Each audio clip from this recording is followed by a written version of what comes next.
We're going to sing We Give Thanks together. I'll sing a phrase and you can sing it back to me and we'll make it through the whole thing through twice that way. Here we go.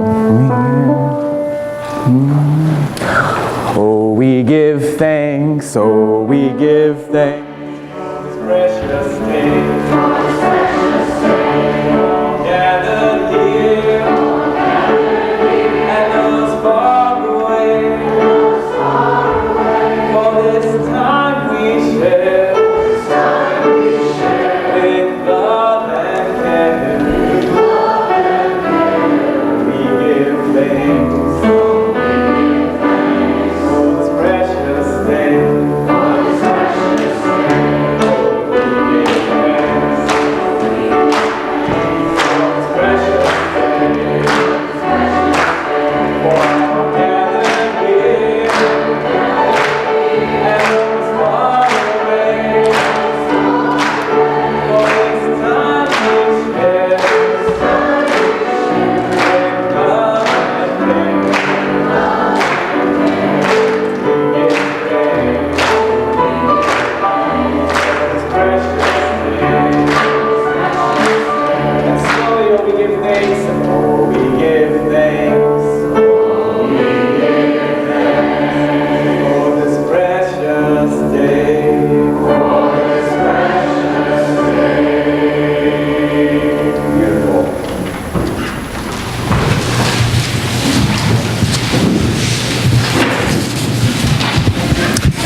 Welcome to First Parish.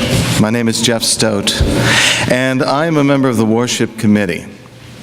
First Parish is a vibrant, welcoming congregation that welcomes all people to grow in deep faith and take bold action. We're so glad you're with us here today. This sanctuary is made holy by your presence. If you are joining us for the first time, please take a welcome packet from the pew rack. There's information about our services and our child care. If you fill out the yellow card inside the packet and drop it in the offering plate, you'll receive our weekly email newsletter, which can help you get to know us better. My fellow greeters, Tom and Judith Kemp, are wearing colorful tags, and we will be glad to, we'll be standing by the doors and glad to accompany you to social hour at the end of service and answer any questions you may have. Now, we strive to make our worship experience accessible to people of all ages and abilities. Please see the welcome card in your pew for information on this, or speak with an usher at the back of the church. The work of living our faith is done both in and out of worship, so I draw your attention to the printed announcements that came with your order of worship. These announcements are important news of our community life, so please read them carefully. I have a couple of additional announcements. If you are interested in being a greeter on Sunday mornings, now this would be roughly every 2 months, please see Charlie Franick during social hour. Also, if you're interested in hosting a circle supper, see Charlie for details. Who's Charlie? Charlie Franick. Charlie, there he is. Okay. Also, during social hour today, there will be a bake sale. The children of our community, for their service pledge, have decided to raise money for the poor. So I encourage you to buy baked goods, not only during social hour, but to take some home for you, take some home with you to give to people during this holiday season. Extending a generous welcome is a spiritual practice, and I invite us all to extend that welcome to our neighbors by taking a few minutes to greet them warmly.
Let's continue to warm the sanctuary in fellowship as we rise in body or spirit to sing hymn number 67, We Sing Now Together.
Each week we light our chalice, symbol of our free faith, and a child among us reminds us of its brilliance.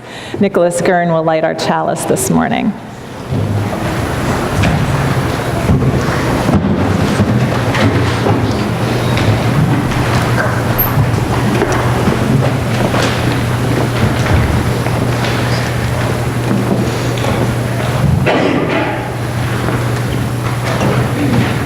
Let us say the call to worship printed in your order of service. Come, let us gather. We gather to celebrate the sacred within and among us. We seek spiritual growth and understanding. We strive to practice acceptance, forgiveness, and love. Together, we work to build a world with justice and compassion. Come, let us gather together. We breathe into our bodies and out to the air as we share abundant thanks this day. Thanks from our mother, the earth, which sustains us. Thanks to the rivers and streams that supply us with water. Thanks to the corn, the beans, and the squash, the many plants which give us life. Thanks to the bushes and trees which offer us shade and fruit. Thanks to the wind which spreads seeds and sends disease away. We give thanks to the moon and the stars which have given us their light when the sun is gone. We give thanks for that sun which has looked upon the earth with a loving eye. And we give thanks to the Great Spirit which embodies all goodness, who makes possible the love that's deeper than words and saves us all again and again. This morning, we gather in gratitude for the many stories among us of being a stranger, of the complicated business of welcome, of the winding journey of the heart that moves among us, stranger and host, host and stranger, as we meet and greet and try to find a way to be at home. Traveling through the landscape of our many experiences, we're blown by winds of spirit into territories that are unfamiliar, places where our souls grow if we let ourselves be led by curiosity and commit ourselves to the ways of love. Welcome to worship.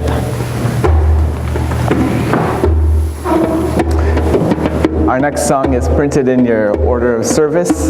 Will you seek in far off places? We're going to sing that one a couple times through. Then we're going to sing the one next to it, Gathered Here in the Mystery of the Hour. And then we're going to get a little ambitious and try to put them together at the same time. Are you up for that? Okay. So we'll try Will You Seek first. I'll try the whole thing through once on my own, and then we'll try it together.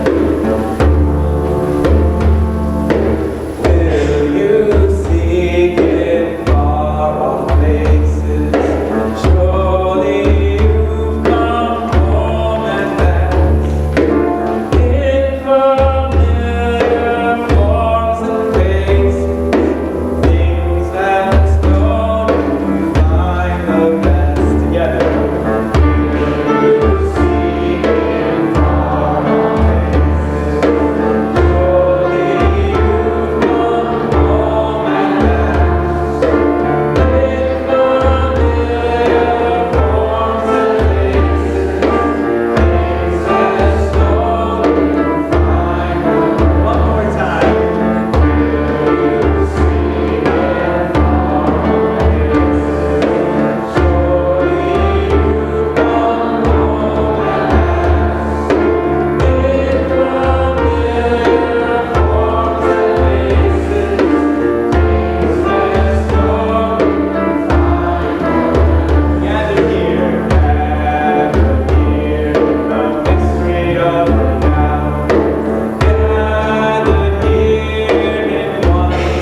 Our story this morning is called How Many Days to America? It's adapted from Eve Bunting. It's a story of a family leaving an embattled Caribbean island to make their way to America.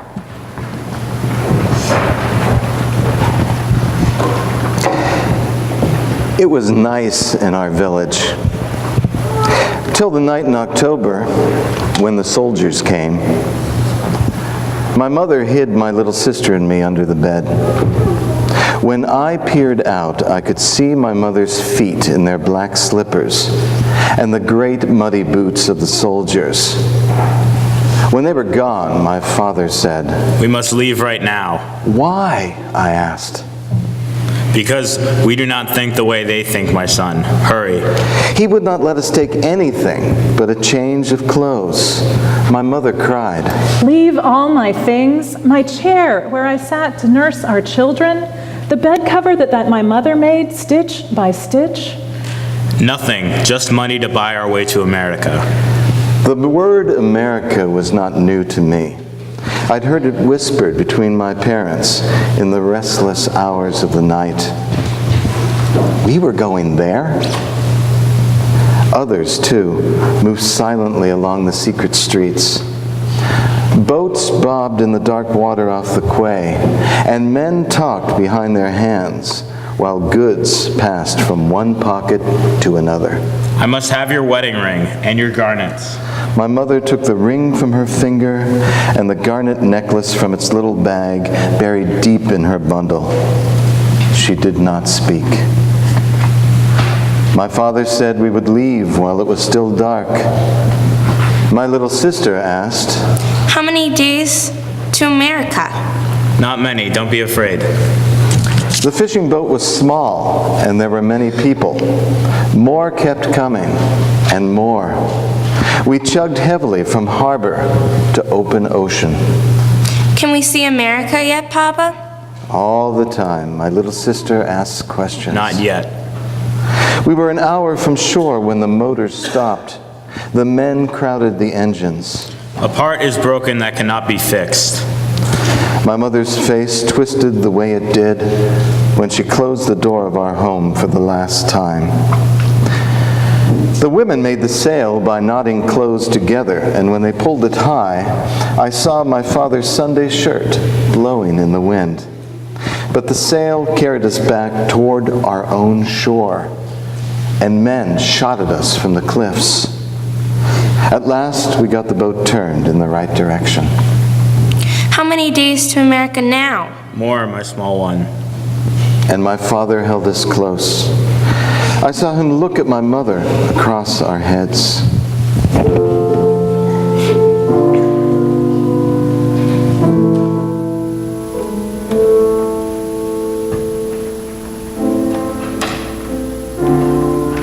Day followed night, and night day. Our food and water ran out, and many people were sick. At sunset, my father and mother and sister and I huddled in the bow. And then my father sang as he sang in home.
That was the only time I was not afraid. By day, we fished and shared the catch. When it rained, we caught the water in our buckets. I slept and dreamed of home, of food, of my favorite uncle who worked with my father in his shop and who had stayed behind. Sometimes I cried, and then my mother would rock me against her. Once we saw a whale, gray as an elephant and covered with barnacles. My mother called, "Come, push us, whale, push us to America." but the whale did not hear. Once a boat came, roaring close on wings of foam, and we were filled with joy, but not for long. "Thieves!" Fear moved us like a bad wind between us. Men scrambled from the other boat to ours, waving their guns, shouting for money and jewels. There was little to take, but what we had went with them. Once we saw other land, but it was not the right land. We passed one island with soldiers on the shore holding guns. They would not have us.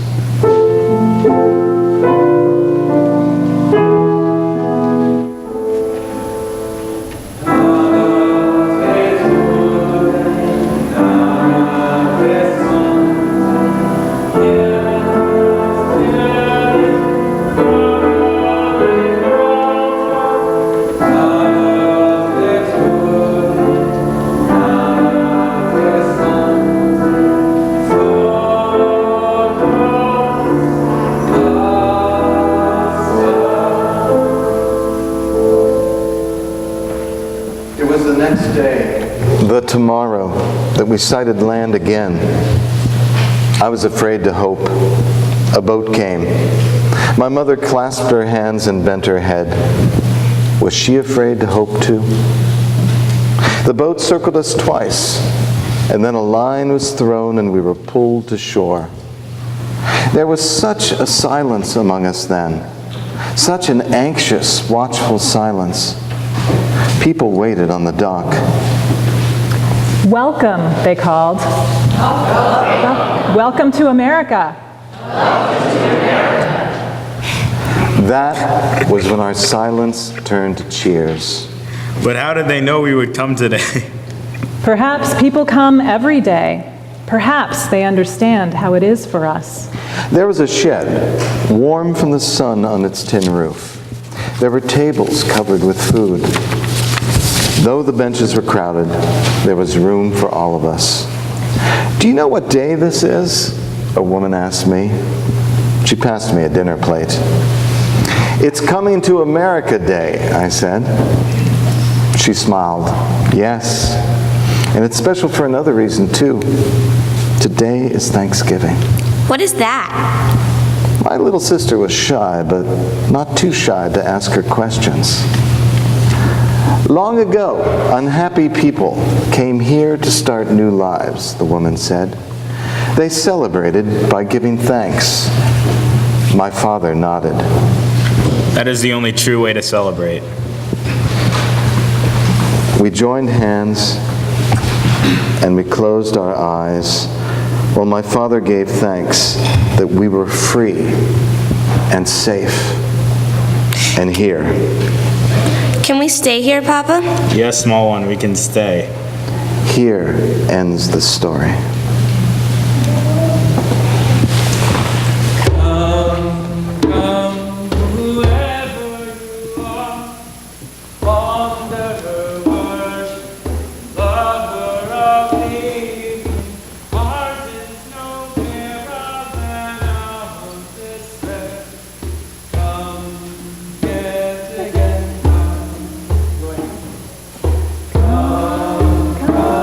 Whoever you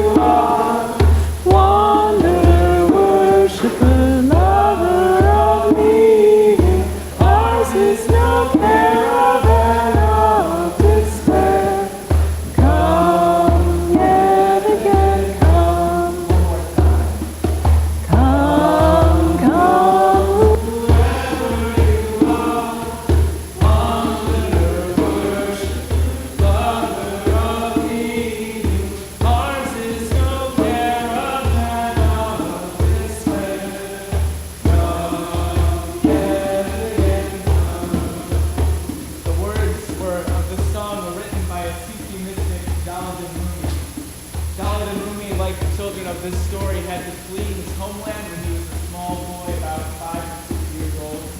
Due to circumstances totally beyond their control, their city was just on the cusp of being invaded by the Mongol Empire at that time. And so they fled to what at the time must have seemed like the ends of the earth. And they made a pilgrimage to Mecca on their way. And when he arrived in that new land, Rumi grew up to be a revered teacher and someone who wrote poetry of welcoming just like this song. So let's sing it together, remembering that it was written by an immigrant, and not only the welcome that it invites us into, but the challenge of welcoming the other that it poses to us. We'll do it a little differently. I'll sing it once through. Come, whoever you are, wander, worship, lover of Eden. Ours is no caravan of despair. Come, yet again, come together. Come, whoever you are, wander, worship, lover of Eden. Ours is no caravan of despair. Come, yet again, come again like you mean it.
We know the story that's popular that we all learn growing up about the first Thanksgiving. A peaceful meal shared between the Pilgrims and their Native American friends who helped them through their first winter in this harsh and unfamiliar land.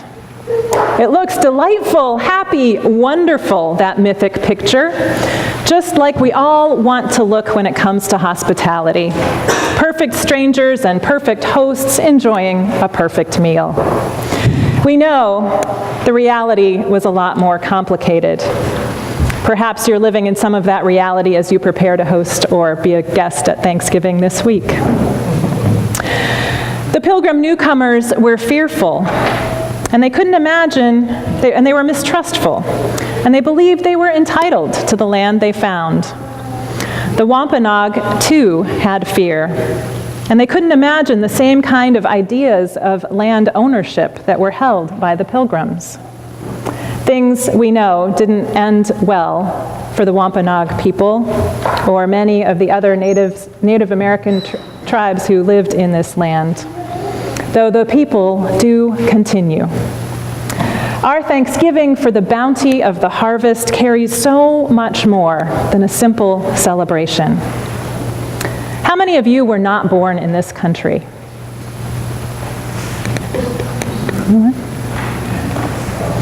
How many of you have parents who were not born in this country? How many of you have grandparents not born in this country?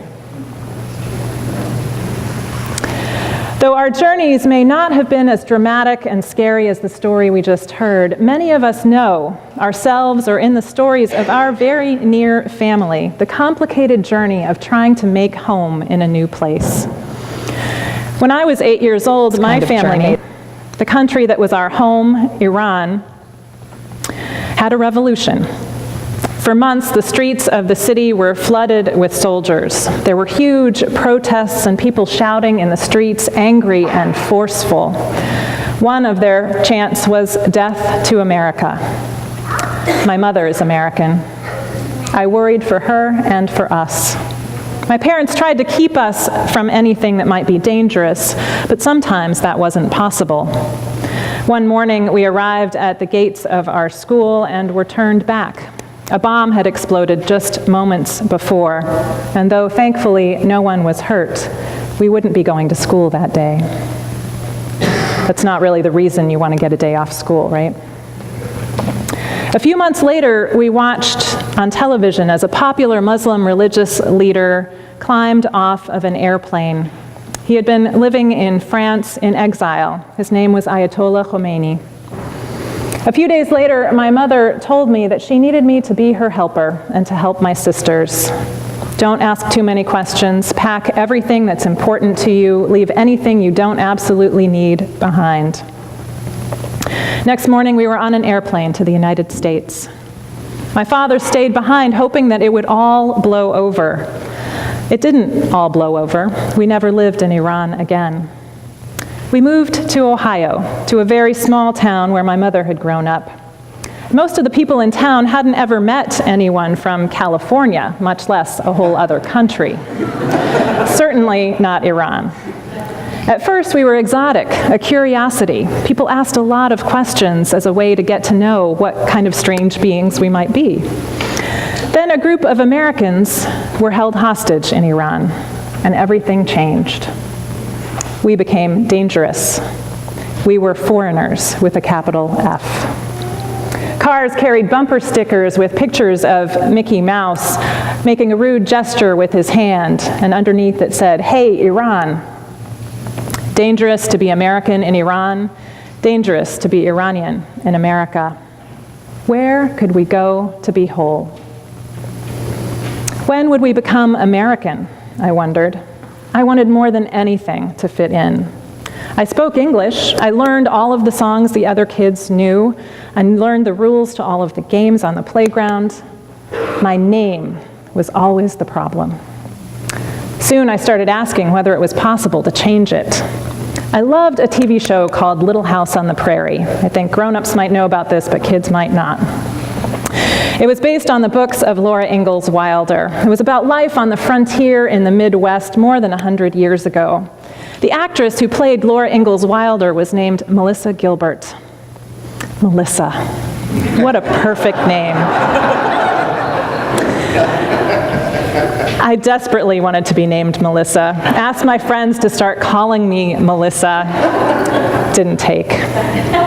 I wanted to be so American, though, that no one would dare to question my belonging again. Though I couldn't change my name, I could make it clear that it was my name that was Iranian, not me, really. I spent years trying my best to hide or deny or dismiss my Iranianness. It was a painful truth that I carried like an ache in my heart. Has any of you ever carried that kind of truth?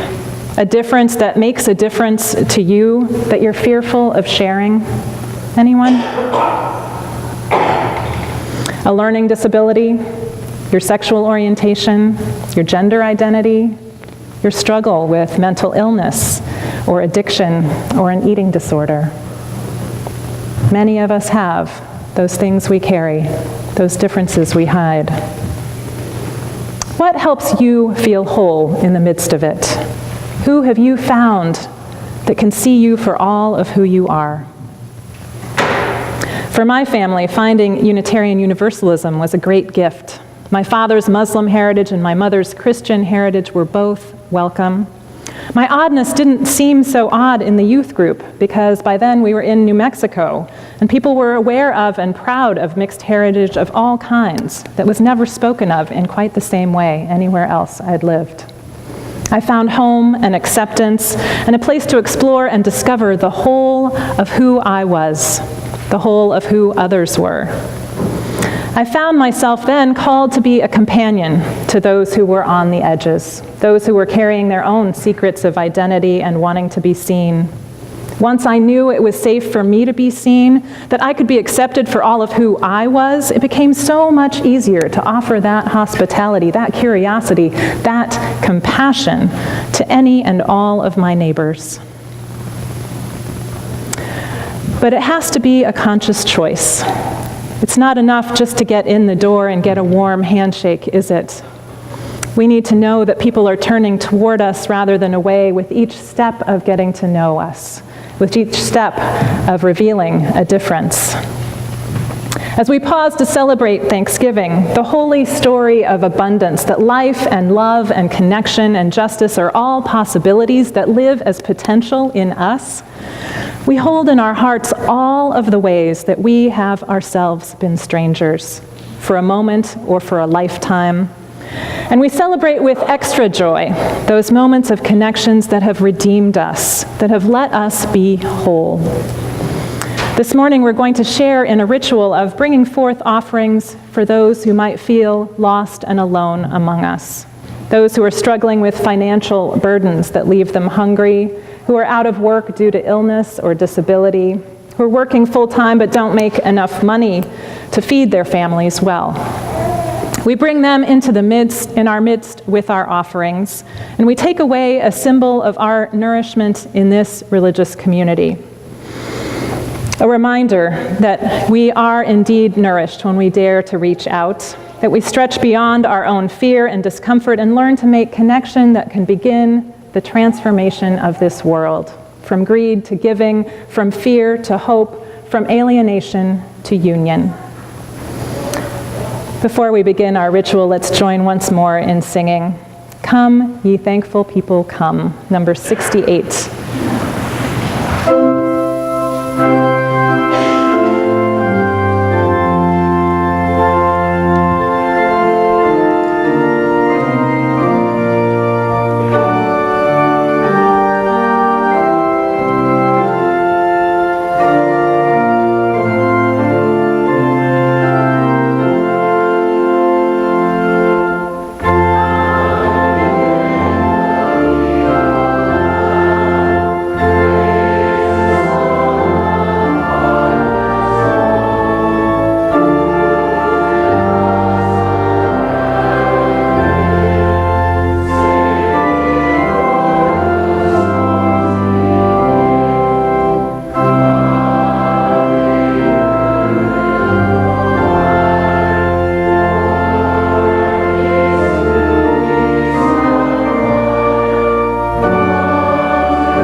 I invite you to come forward as you are ready. And if you have brought an offering for the Interfaith Social Services food pantry, if everyone can come down this side aisle and leave your offering here in front of the candle table, and then come forward to the center and you can pick up a corn muffin of nourishment on your way back.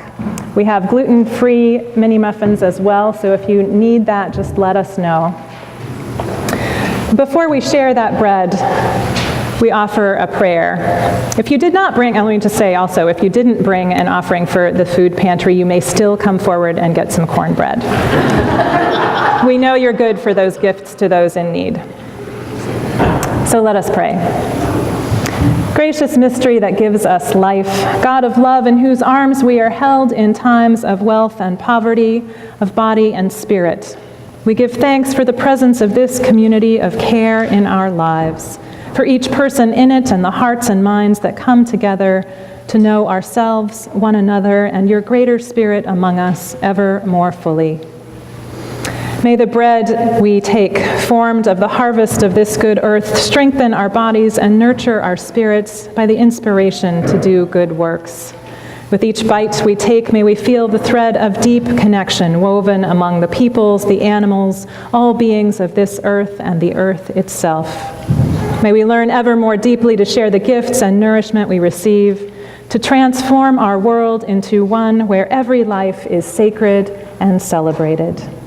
In the name of that which is most holy, we pray. Amen. Please come forward with your gifts as you are ready.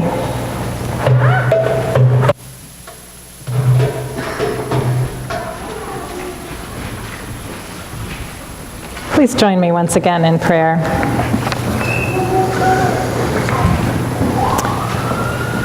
Spirit of life, we are joined today in gratitude for this beautiful fall day, for a last blaze of sunshine in a sapphire sky before the rain and snow, for gold and crimson leaves before we're mired in piles of slush, for the moment of peace and contemplation in which to appreciate this rare beauty. This moment of perfection sharpens our love for this imperfect world. We are reminded of the many people in the world who are burdened by hunger and pain, by sorrow and anxiety, by violence and loss. We hold in our hearts this morning our concern and care for the people affected by tornado in Illinois, by typhoon in Philippines, by all of those whose lives are torn by war or famine. May they find comfort and peace, and may their burdens be lifted from them. Closer to home, we think of those in our congregation who are suffering or sorrowing. With Lori, we share deep gratitude for the community on behalf of Steve Weiser and his family as he recovers from a stroke. With Jen, sharing the deep gratitude for witnessing dear friends discovering their own amazing strength. For all of those who are struggling with illnesses of mind, body, or spirit, we pray that they might find comfort and peace, that their burdens might be lightened.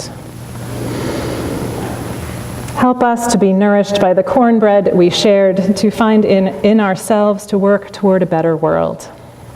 Energized by the beauty of the day, may we make use of that energy to take part in the lifting of burdens.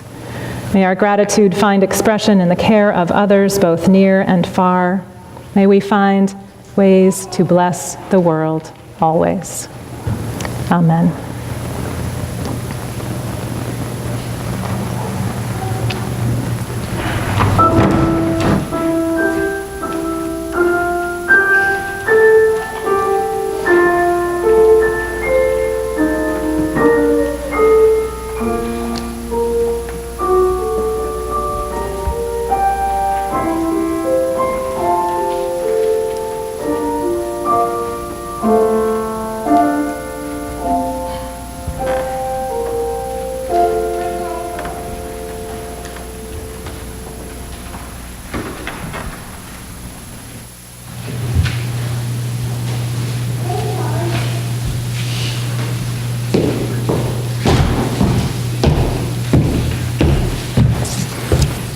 Good morning.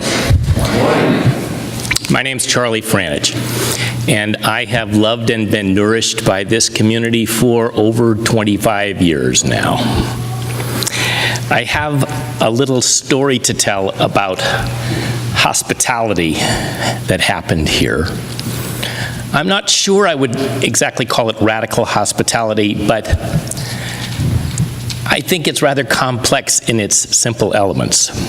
2 weeks ago, I had occasion to serve as a greeter here at the front of the church. And some of you may know that I'm also the chair of the membership committee who's supposed to be in charge of that whole program. I spent a lot of time talking with my fellow greeter, Walt Hagenbuck, and Amy Givens, our usher, about the various individuals and families that had been coming to our door in recent weeks. And at that point, we had had somebody coming in, I think, for like 6 weeks in a row that was new.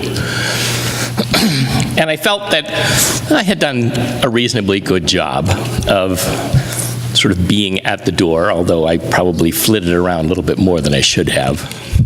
In any case, some of you may remember that a part of that service was a song by recently deceased musician Lou Reed called "A Perfect Day," a song that was suggested to the worship committee, to whoever organized the music for that day, by one of our members, India Ennis, who's been with us for a few years now. The service was delightful. I went over to social hour, spent a lot of time making sure to touch base with all of the new people that I had encountered who had been coming over the last few weeks. And afterwards, I was walking out the door with our one-person welcome wagon, Brian Kelly.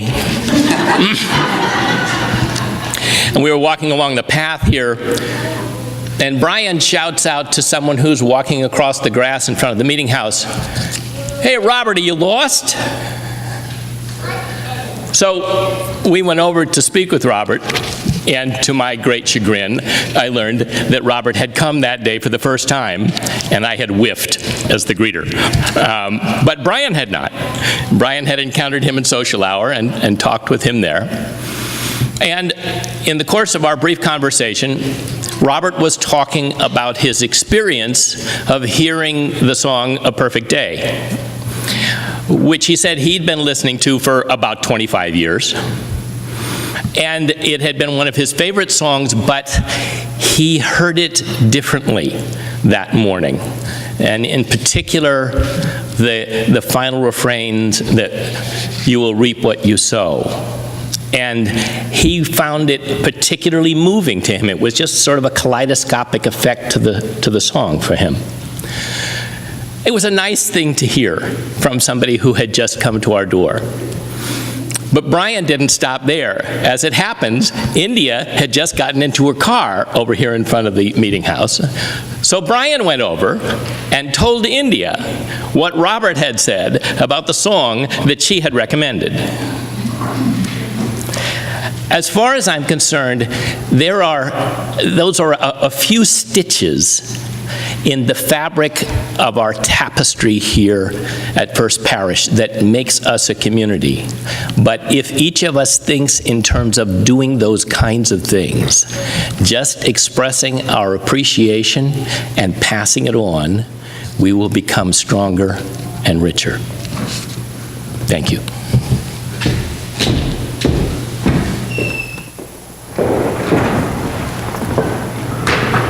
We build the strength and richness of this religious community in our efforts to continue to reach out as we give and receive the morning's offering.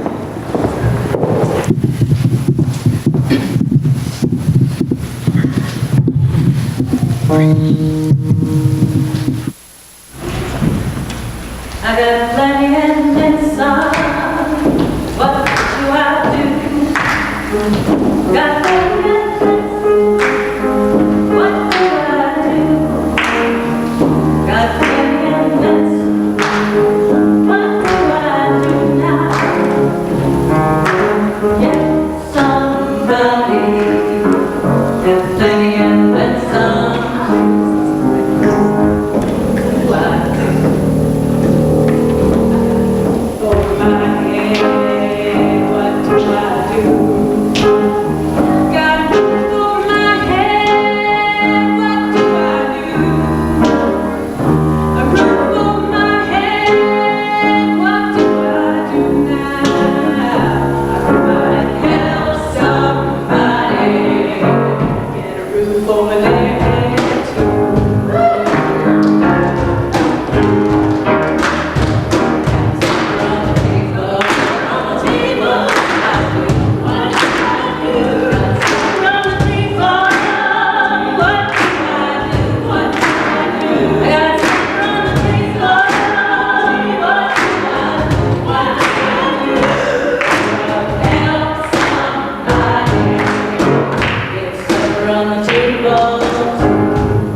join me in the unison dedication.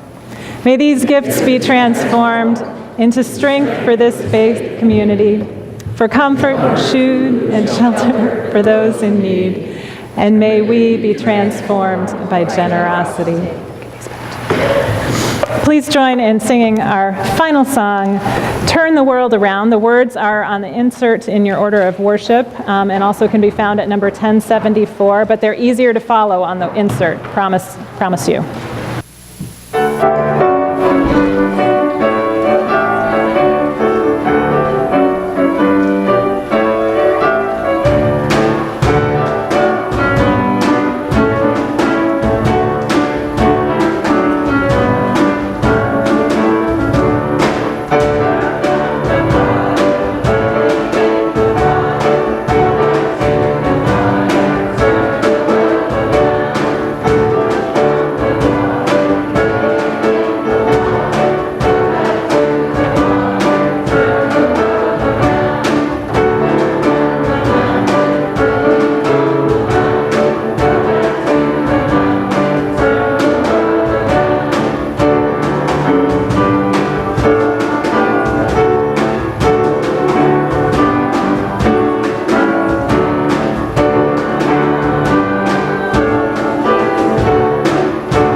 Having proven yourselves eager followers of Musical Challenge,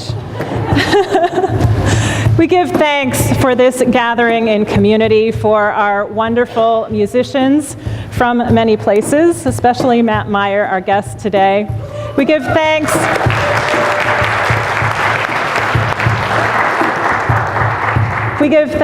for this great opportunity we have each time we gather to remember all that we give and all that we receive, to take ourselves back into wherever our travels might take us, near or far, into the realm of family in the coming week, family that is chosen or family from birth.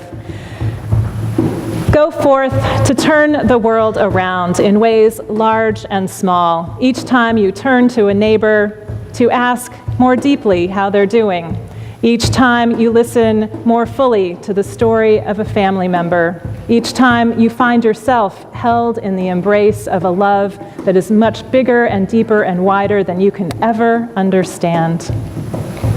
As we depart today, we're going to try to rock out with Turn the World Around and do it whatever style you want. Our musicians are going to lead us.